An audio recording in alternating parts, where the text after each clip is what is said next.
Bismillahirrahmanirrahim. Assalamualaikum dear students. I am Sir Fayaz and today we are going to solve learning check 5.1 question number 4. अजीज़ तलबा तलबात, आज हम learning check 5.1 question number 4 solve करने जा रहे हैं बच्चों। क्वेश्चन नंबर 1, 2 और 3 मेरा इससे पहले वाली वीडियो में मौजूद है बच्चों। अगर आपने वो देखने हैं तो आप वो पहले वाली वीडियो देख सकते हैं। चलते हैं क्वेश्चन नंबर 4 की तरफ। Find the journal term. हमने यहाँ पे जर्नल टर्म निकालनी है फॉर अर्थमेटिक सीक्वेंस। हमें एक सीक्वेंस गिवन है, ठीक है, हमें एक सीक्वेंस, इसको सीक्वेंस बोलते हैं, ये हमें सीक्वेंस गिवन है तो हमने इसकी जर्नल टर्म फाइंड करनी है। पार्ट नंबर ए से लेकर पार्ट नंबर एफ तक तमाम के तमाम एक जैसे पार्ट हैं, एक जैसे मेथड से सॉल्व होंगे और हमने जर्नल सीक्वेंस हमने इनका बनाना है। तो चलते हैं सॉल्यूशन की तरफ। फर्स्ट पार्ट है 99, 110, 121, ठीक है, और 132, ठीक है। जर्नल टर्म के लिए ये फार्मूला होता है an = a1 + n-1 × d, ठीक है। ये जर्नल टर्म होती है। सबसे पहले हमने a1 फाइंड करना है। जो फर्स्ट वैल्यू होती है वो a1 होती है, मतलब a1 की वैल्यू कितनी होगी 99, ठीक है। अब हमने एक d फाइंड करना है। d होता है इन दोनों का डिफरेंस होता है। जो कंसेक्यूटिव वैल्यूज़ होती है ना, जो साथ साथ वाली वैल्यू होती हैं, इन दोनों का डिफरेंस होता है, जो वो d होता है, ठीक है। सबसे पहले ग्रेटर वैल्यू लिखेंगे 110 माइनस इससे पहले वाली value, second value minus first वाली वैल्यू। 110 में से 99 को सब्ट्रैक्ट करेंगे, यहाँ से कैरी लेंगे 10 में से 9 के 1, यहाँ रह गया 0, यहाँ कैरी 10 में से 9 के 1, 11 आ गया। डी कितना आ गया 11 आ गया, ठीक है। अब हमने जर्नल टर्म निकालनी है। जर्नल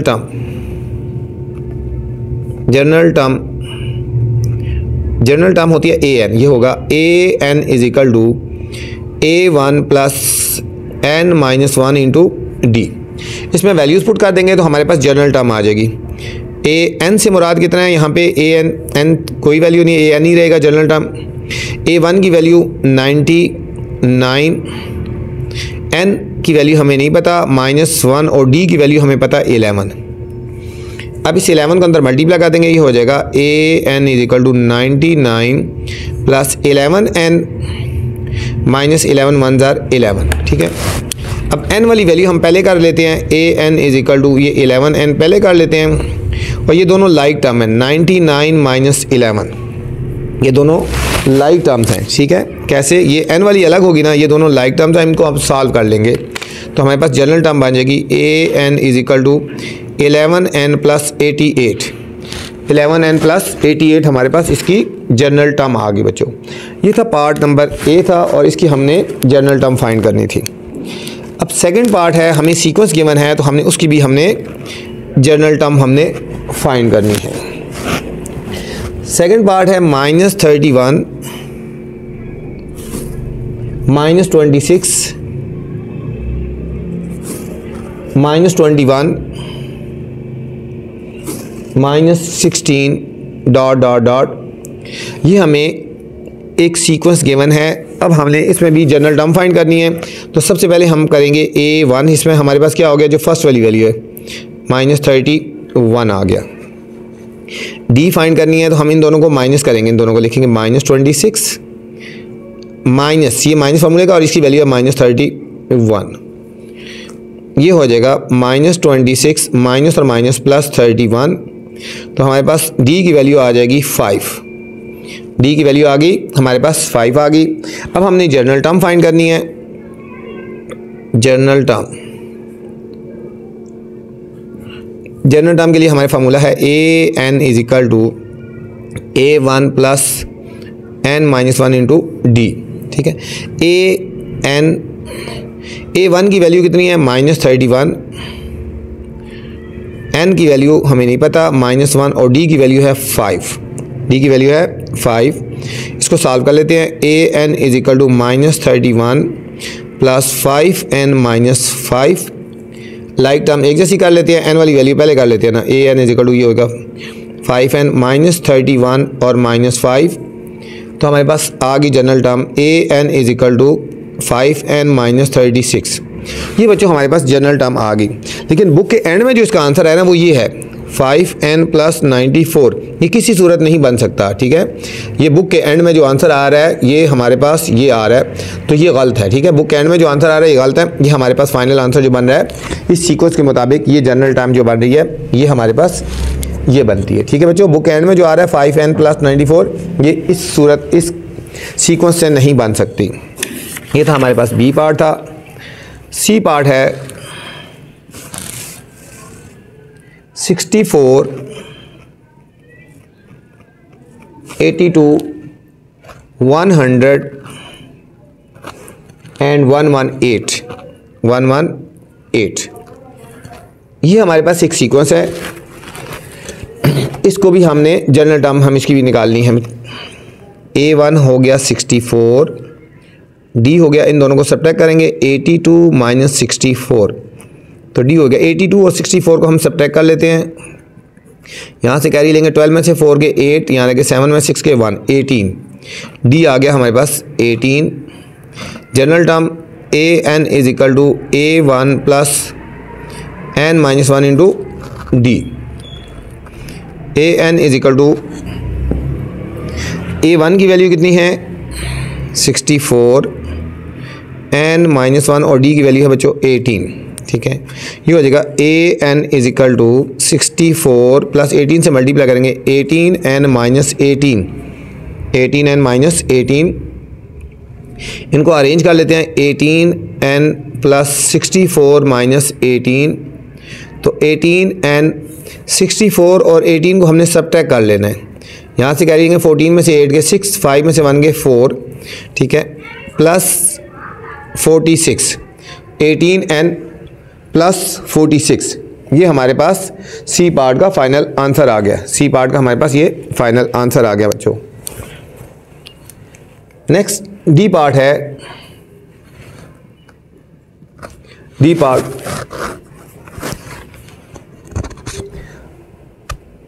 पार्ट है 1/2,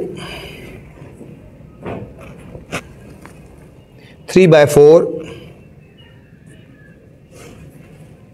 1, 5/4 dot dot dot dot dot, ठीक है बच्चों।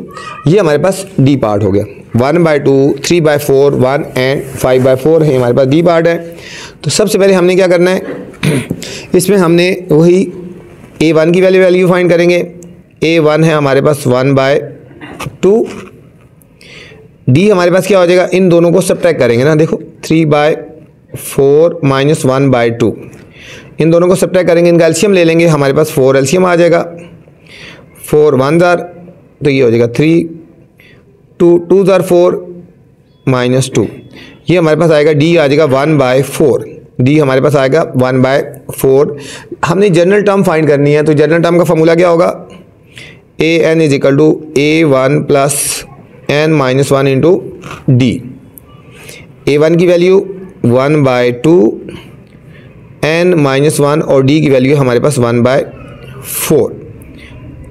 ये हो जाएगा 1/2 प्लस 1/4n माइनस 1/4। इनको हमने अरेंज कर लेना है, 1/4n ये लिखेंगे प्लस 1/2 और माइनस 1/4। हमने इन दोनों को सॉल्व कर लेना है। ये हो जाएगा 1/4n, इनका एलसीएम ले लेते हैं ना, मतलब हम इनका 4 एलसीएम लेंगे, 2 जार 4, 2 माइनस 4, 1 जार ये 1, ये हो जाएगा 1/4n माइनस 1/4। तो यहाँ हमने 1/4 कॉमन ले लेना है, 1/4 ये हो जाएगा n माइनस 1, ये n माइनस 1, ये हमारे पास डी पार्ट आ गया। ई पार्ट है बच्चों 78, 72, 66, ठीक है। यहाँ इसकी भी हमने क्या निकालना है, हमने इसकी भी जनरल टर्म निकालनी है, इसकी भी हमने जनरल टर्म निकालनी है। सबसे पहले हम फाइंड करेंगे A1 इज इक्वल टू क्या है 78, D क्या है हमारे पास, इन दोनों को सब्ट्रैक्ट करेंगे 72 माइनस 78 है, ये हमारे पास आ गया -6 आ गया। D हमारे पास कितना आया, हमारे पास -6 आ गया। अब हमने जनरल टर्म फाइंड करनी है, तो जनरल टर्म क्या होगी, AN is equal to A1 plus n minus 1 into D। A N is equal to A1 की वैल्यू 78 प्लस n-1 और d की वैल्यू है -6। ये हो जाएगा 78 प्लस, इन दोनों को मल्टीप्लाई करो, ये हो जाएगा प्लस माइनस, ये हो जाएगा -6n और माइनस प्लस 6 हो गया बच्चों। इसको बेशक ख़त्म कर दूँ, इसको जब मल्टीप्लाई करेंगे इसको हमने अरेंज कर लेते हैं। ये हो जाएगा -6n प्लस 78 और प्लस 6, तो हमारे पास हो जाएगा -6n प्लस 84। हमारे पास बच्चों इस ई पार्ट का हमारे पास आंसर आ गया। ये था हमारे पास ई पार्ट। बुक के एंड में जबकि इसका आंसर आया 105 -6n, बुक के एंड में जो आंसर है वो रॉन्ग है। बुक के एंड वाला जो आंसर है वो रॉन्ग है बच्चों। ये फाइनल आंसर ये आता है। एफ पार्ट है 1.25, 4.55, 7.85, 11.15 and so on and so on। अब हमने इसमें क्या निकालना है? सबसे पहले हम करेंगे A1 1.25, D क्या हो जाएगा 4.55 माइनस 1.25। इन दोनों को हमने सब्ट्रैक्ट कर लेते हैं। 4.55 1.25, 5 में से 5 के 0, 5 में से 2 के 3 और 4 में से 1 के 3। ये आ गया बच्चों 3.30। D कितना आया? 3.30। तो जनरल टर्म हमारे पास हो जाएगी AN is equal to A1 plus n-1 into D। A1 की वैल्यू कितनी है? 1.25, n की वैल्यू हमें नहीं पता -1 और D की वैल्यू है 3.30 या 3.3 कह सकते हो, 3.3। ये हो जाएगा 1.25, 3.3 को n से मल्टीप्लाई करेंगे 3.3n माइनस 3.3। इनको हमने अरेंज कर लेते हैं। 3.3n plus 1.25 minus 3.3n। अब इन दोनों को सब्ट्रैक्ट कर लो। ये देखो 3.3 ग्रेटर वैल्यू है ना और 1.25 स्मॉलर वैल्यू है बच्चों। डिफरेंस साइन में सब्ट्रैक्ट करेंगे, यहाँ से कैरी लेंगे। 10 में से 5 के 5, यानी कि 2 में से 2 के 0 और 3 में से 1 के 2, 2.05। ग्रेटर के साथ माइनस का साइन है तो -2.05। ये हमारे पास जनरल टर्म आ गए बच्चों। ये था क्वेश्चन नंबर 4। क्वेश्चन 5 है student, the first term of a sequence is 8। First term का मतलब है AN की वैल्यू या A1 की वैल्यू, सॉरी A1 की वैल्यू 8 होगी। And common difference 14। Common difference क्या होता है? D होता है। फाइंड द 18th टर्म हमने फाइंड करनी है। अरिथमेटिक सीक्वेंस 18th टर्म हमने फाइंड करनी है। हमें कुछ वैल्यू गिवन है और हमने 18 टर्म्स हमने फाइंड करनी है बच्चों। 18 टर्म्स हमने फाइंड करनी है। तो चलते हैं सॉल्यूशन की तरफ। हमें डाटा क्या गिवन है? द फर्स्ट टर्म का मतलब है A1 की वैल्यू गिवन है। A1 की वैल्यू गिवन है 8। कॉमन डिफरेंस होता है D। कॉमन डिफरेंस क्या होता है? D की वैल्यू गिवन है 14। 18 टर्म्स निकालनी है। 18th टर्म, 18 टर्म का मतलब है A18 हमने फाइंड करनी है। क्या निकालनी है? A18। तो सबसे पहले हम जनरल टर्म लिखेंगे। AN is equal to A1 plus n-1 into D। अब A18 से मुराद है n की वैल्यू 18। A18 का मतलब है कि n की वैल्यू कितनी होगी? 18। यहाँ पे वैल्यू पुट करेंगे। n से मुराद 18, A1 की वैल्यू है 8 प्लस n की वैल्यू कितनी होगी? 18 -1 और D की वैल्यू है 14। ठीक है, हमने A18 की वैल्यू फाइंड करनी है। A18 is equal to 8 plus 18 -1 हो गया 17 और ये हो गया 14। 17 और 14 को हमने मल्टीप्लाई कर लेते हैं। 17 और 14, 4 7 28, 4 1 4 और 2 6, 7 1 7, 1 1 7, 238। A18 is equal to 8 plus 238। ठीक है, हम इन दोनों को ऐड कर लेते हैं। इसमें हम 8 ऐड कर देते हैं। 8 और 8 16, 1 कैरी, 3 और 1 4 और 2, 246। A18 आएगा हमारे पास 246 आ जाएगा। ये हमारे पास आ गया A18 की वैल्यू आ गई बच्चों। A18 की वैल्यू आ गई। ये था हमारा क्वेश्चन नंबर 5 था। नेक्स्ट क्वेश्चन नंबर 6 है। Question number 6, the first term of arithmetic sequence is 12, मतलब फर्स्ट टर्म जो है A1 की वैल्यू 12 है and the 9th term of the sequence is 84। 9th term जो है वो हमारे पास 84 है। What is the common difference? इसमें बच्चों हमने कॉमन डिफरेंस या डी हमने फाइंड करना है, कॉमन डिफरेंस या हमने डी फाइंड करना है, ठीक है। तो चलते हैं क्वेश्चन नंबर 6 की तरफ। द फर्स्ट टर्म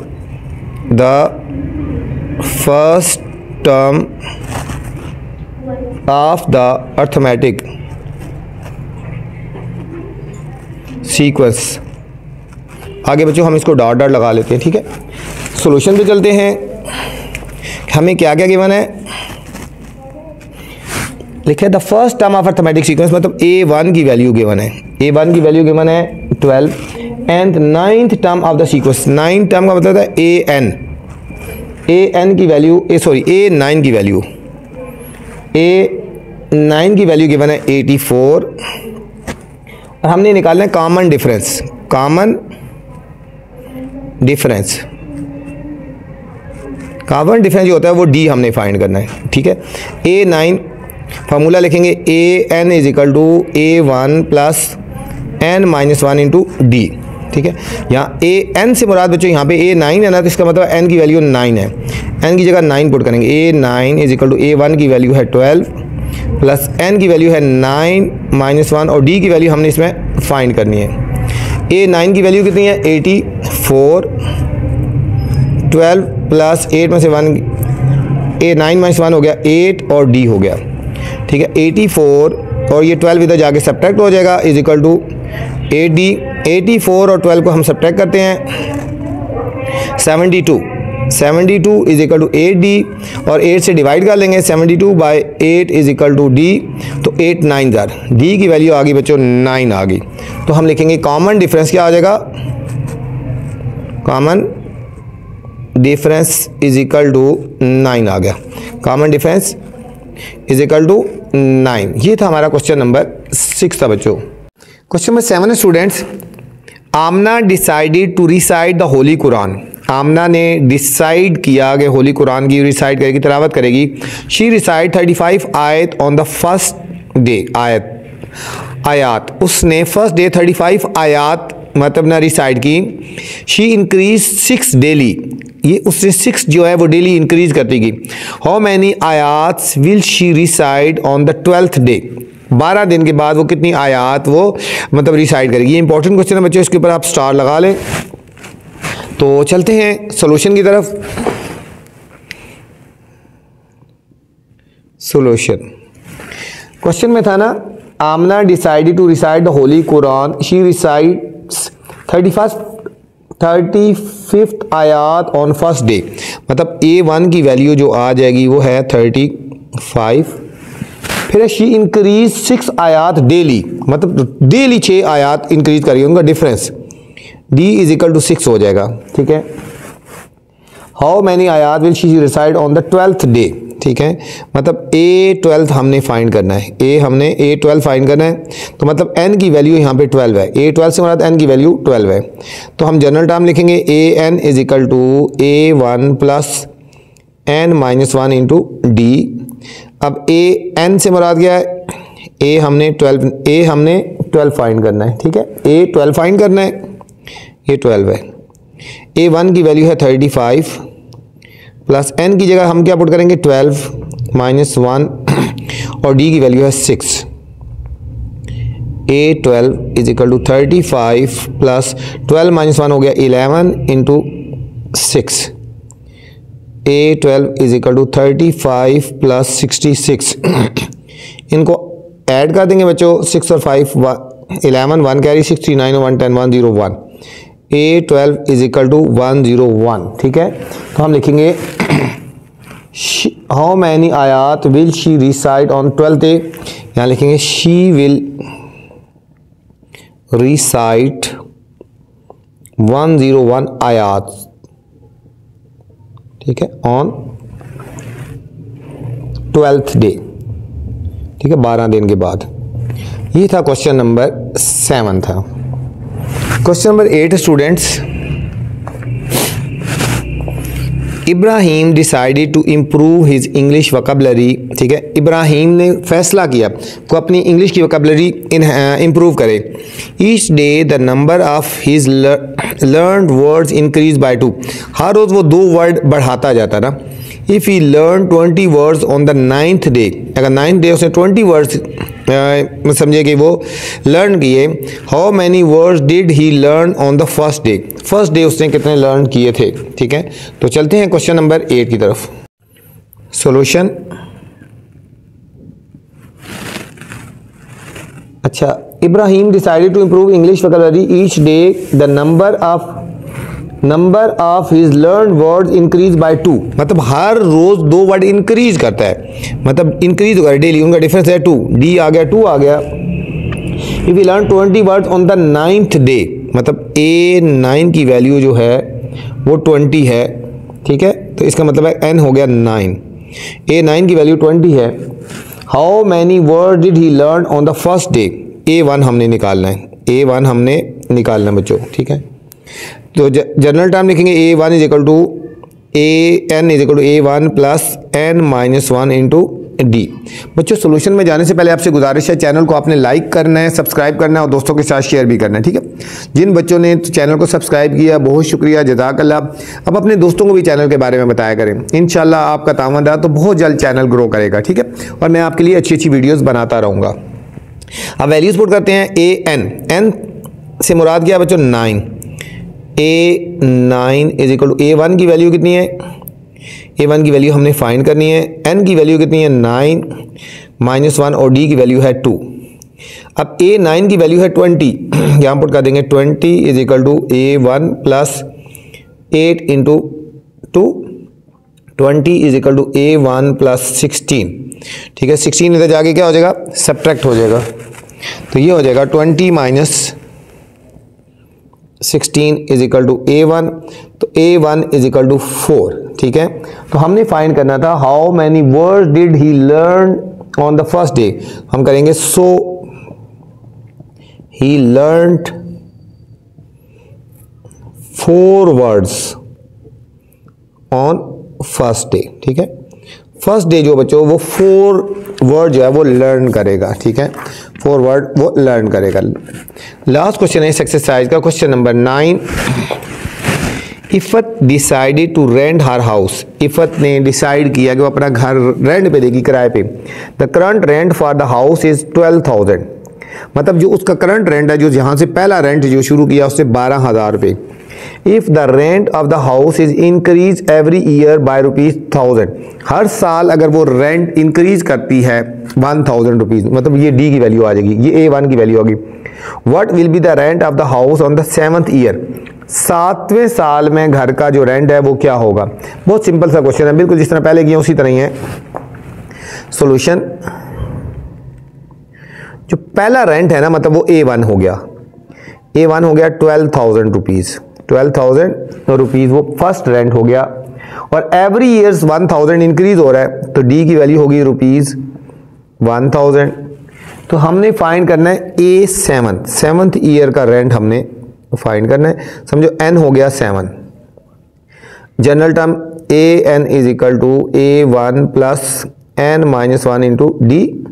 n से मुराद 7 है, तो A7 is equal to A1 की वैल्यू है 12,000 प्लस n की वैल्यू 7 -1 और d की वैल्यू है 1000।